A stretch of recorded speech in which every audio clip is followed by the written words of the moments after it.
अस्सलाम वालेकुम viewers, welcome in a new session. आज हम बात करेंगे इलीगल डिस्पोजिशन एक्ट के बारे में। अगर किसी शख्स की किसी प्रॉपर्टी पे इलीगल कोई बंदा उसको ऑक्युपाई करे या उसको गैर कानूनी तौर पे उसको डिस्पोजेस करे या उसकी डिस्पोजेस मींस कि उसको उसके कब्जा उससे गैर कानूनी तौर पर उससे कब्जा छीन ले जबरदस्ती करके, तो आपके पास कौन सी रेमेडी अवेलेबल है? आप कौन से अदालत जाएंगे? किस अदालत में किस सेक्शन किस प्रोविजन कौन से कानून के तहत आप अपनी एप्लीकेशन फाइल कर सकते हैं? सबसे पहले अगर कोई बंदा किसी शख्स की प्रॉपर्टी पे इलीगल ऑक्युपाई होता है और उस शख्स को डिस्पोजेस करता है उसकी पीसफुल पोजेशन से गैर कानूनी तौर पर जबरदस्ती करके, तो जो एग्रीव्ड पर्सन होता है उसको चाहिए कि वो section 345 of the illegal disposition act के तहत वो कोर्ट ऑफ सेशन से रजू करे, वहां पे एप्लीकेशन फाइल करे। सेक्शन 345 के तहत कोर्ट ऑफ सेशन क्या करेगी? कोर्ट ऑफ सेशन उसको रिपोर्ट करेगी कंसर्न इलाका जो एसएचओ होगा, और एसएचओ को कहेगी कि इसमें इंक्वायरी करे और रेलिवेंट एक बंदा इस पे अपॉइंट करे कि वो इस पे इन्वेस्टिगेशन प्रॉपर इन्वेस्टिगेशन कर सके। जब इस पे एसएचओ अपनी रिपोर्ट पेश करेगा कोर्ट में, जब अपनी रिपोर्ट सबमिट करवाएगा और इन्वेस्टिगेशन में जो तमाम तरह इन्वेस्टिगेशन की गई होगी उस प्रॉपर्टी के हवाले से, उस प्रॉपर्टी के हवाले से क्या इन्वेस्टिगेशन होगी? इन्वेस्टिगेशन ये होगी कि आप मुतल्लिका तहसील से उसका रिकॉर्ड देखा जाएगा कि ये इस वक्त किसके नाम पे एग्जिस्ट कर रही है रेवेन्यू रिकॉर्ड में, एंड उनके जो रेलिवेंट एविडेंसेस होंगे या गवाह होंगे उनके बयानात कलमबंद किए जाएंगे। इस तरह की जो तमाम और नक्शा मौका मुरतब किया जाएगा।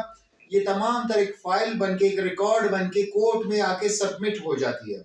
जब सबमिट हो जाती है, जब कोर्ट को ये यकीन हो जाता है कि वाकई में इसमें इलीगल डिस्पोजिशन और गैर कानूनी कब्जा किया हुआ है, गैर कानूनी ऑक्युपाइड है, तब वो मुल्जिमान के खिलाफ जिनके खिलाफ आपने अपनी एप्लीकेशन कोर्ट ऑफ सेशन में जमा कराई होती है, आप कोर्ट क्या करेगी? कोर्ट उन शख्स को नोटिस करेगी या वारंट्स जारी करेगी कि आए, आपके खिलाफ इलीगल डिस्पोजिशन की एप्लीकेशन फाइल है, आप आके इसको कॉन्टेस्ट करें।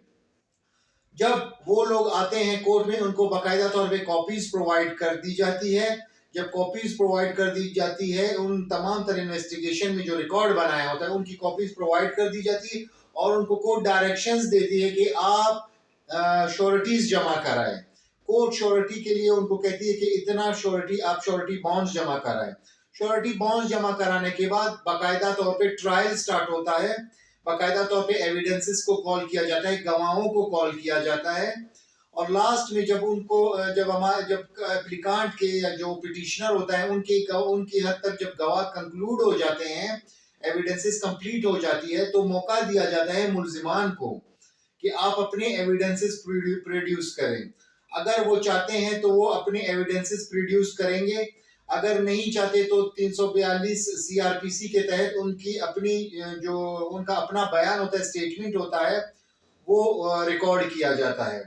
इलीगल डिस्पोजिशन में और एफआईआर में सिर्फ और सिर्फ इतना फर्क है कि यहाँ पे एफआईआर लॉन्च नहीं होता, यहाँ पे एप्लीकेशन डायरेक्ट कोर्ट में जाती है, बाकायदा तौर पे इसकी इन्वेस्टिगेशन होती है, लेकिन इसमें चालान भी मुरतब नहीं होता। इसमें जो इन्वेस्टिगेटिंग ऑफिसर है डायरेक्ट एविडेंसेस रिकॉर्ड करके कोर्ट में सबमिट करवा देता है। इसमें चालान और एफआईआर नहीं होता। बाकी जो प्रोसीजर होता है वो एज लाइक जैसे कि ऑर्डिनरी क्रिमिनल केस होता है वैसे ही चलता है। लास्ट में दोनों काउंसल्स जो उनके मुल्जिमान और कंप्लेनेंट या जो पिटिशनर है उनके काउंसल्स आर्ग्यूमेंट करेंगे। आर्ग्यूमेंट करने में लास्ट में अगर तो कंप्लेनेंट ने या पिटिशनर ने ये साबित कर दिया कि ये इन्होंने गैर कानूनी तौर पे कब्जा किया हुआ है और जबरदस्ती करके मुझे डिस्पोजेस किया है, क्योंकि इसमें बहुत ही स्लाइड से डिफरेंस है। एक होता है कब्जा करना क्वेश्चन ऑफ टाइटलमेंट पे, एक होता है जबरदस्ती मुझे घर से डिस्पोजेस करके या उस प्रॉपर्टी से डिस्पोजेस करके उस पर गैर कानूनी कब्जा करना। आपने सिर्फ इस चीज को साबित करना होता है कि आपको जबरदस्ती करके जबरदस्ती तौर पर गन पॉइंट पे या किसी भी तरीके से किसी भी गैर फितरी अमल के जरिए आपको उस प्रॉपर्टी से आहत किया होता है, डिस्पोजेस किया होता है। लास्ट में जब कोर्ट अपनी जजमेंट प्रोनाउंस करती है, अगर वो गिल्टी होते हैं जिन्होंने ऑक्युपाई किया होता है इलीगली, तो उसको 10 साल की सजा और जुर्माना किया जा सकता है कोर्ट की जानिब से। और चाहे जितना अरसा ये केस चला हो, और कोर्ट ये भी डायरेक्ट कर सकती है उन मुल्जिमान को कि आप इनको कंपनसेशन दें। कंपनसेशन कुछ भी कैश की सूरत में भी हो सकता है या किसी और सूरत में भी कंपनसेशन आपको डायरेक्शन कोर्ट की तरफ से हो सकती है कि आप इनको कंपनसेशन भी पे करें। वो कंपनसेशन सिर्फ इस हद तक होती है क्योंकि आप इतने अरसे इनकी प्रॉपर्टी आपने रोक के रखी थी और वो उनको नुकसान हुआ होता है, उस नुकसान की मद में आपसे कंपनसेशन कोर्ट आपको कंपनसेशन पे करने की डायरेक्शंस देती है। अगर आपके एप्लीकेशन के रिप्लाई में, इनके एप्लीकेशन के कंप्लेनेंट की जो एप्लीकेशन होती है उसके रिप्लाई में आपका जो रिप्लाई होता है वो इस हद तक होता है कि ये प्रॉपर्टी हमने इनको इलीगल डिस्पोजेस नहीं किया, हमारी जो प्ली है वो ये है कि हमने ये प्रॉपर्टी किसी तीसरे शख्स से खरीदी है। तो यहाँ पे क्वेश्चन ऑफ टाइटलमेंट आ जाती है और कोर्ट ऑफ सेशन के पास एप्लीकेशन अंडर सेक्शन 345 में क्वेश्चन ऑफ टाइटल को डिसाइड करने के इख्तियारात नहीं होते। तो लास्ट में आपको कोर्ट डायरेक्शंस देगी पिटिशनर को कि आपका और इनका जो डिस्प्यूट है वो टाइटल डिस्प्यूट है, लिहाजा इस एप्लीकेशन को यहाँ पे डिसमिस करके इनको इक्वेट कर दिया जाता है और आपको ये डायरेक्शन है कि आप अपना टाइटलमेंट डिसाइड करने के लिए सिविल कोर्ट के पास जाएं। फिर आप क्या करेंगे, सिविल कोर्ट में सिविल सूट फाइल करेंगे, सूट फॉर डिक्लेरेशन के लिए and possession on permanent injunction. वो आप सिविल कोर्ट से रिव्यू करेंगे, अपना टाइटलमेंट डिसाइड करेंगे। टाइटलमेंट अगर आपके नाम पे हो जाती है तो आप ऑटोमेटिकली पोजेशन भी आपको सिविल कोर्ट दे देगी। तो ये था हमारा आज का टॉपिक। और ये जो है ना टॉपिक जो हमने आज इलीगल डिस्पोजिशन एक्ट 2005 हमने डिस्कस किया इस लेक्चर में। ये बेसिकली एक बहुत अच्छी बुक मैं पढ़ रहा था इलीगल डिस्पोजिशन एक्ट की। ये अलहक लॉ बुक हाउस वालों की बुक है। इनकी जो राइटर है Mohammad Irfan ul Haq Chaudhary, advocate high court है।